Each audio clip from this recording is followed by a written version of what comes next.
La partie 3, illustration et rapprochement avec des œuvres d'art. Ibrahim qui introduit la partie 3. Je commence avec le premier exemple de tableau.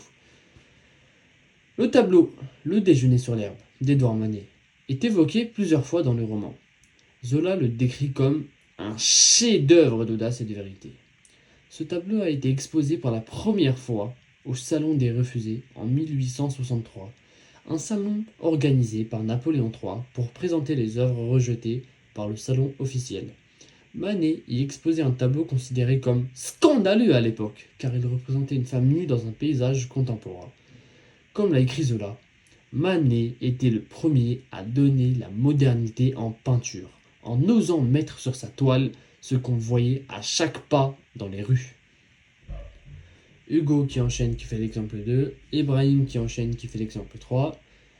Je fais les salons, puis je conclus.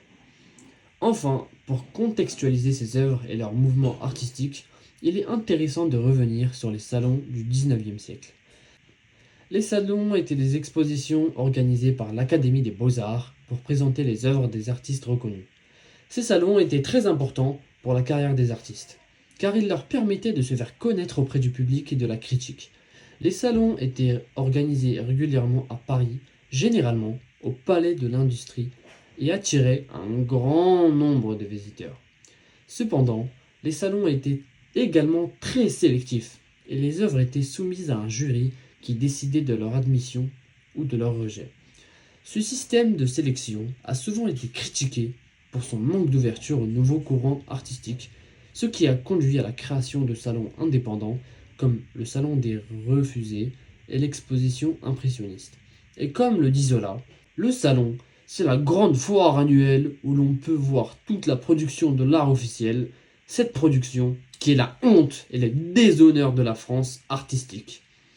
En somme, les salons ont joué un rôle important dans l'histoire de l'art français, en permettant de faire découvrir de nombreux artistes, mais également en cristallisant les tensions entre les courants artistiques et les institutions officielles.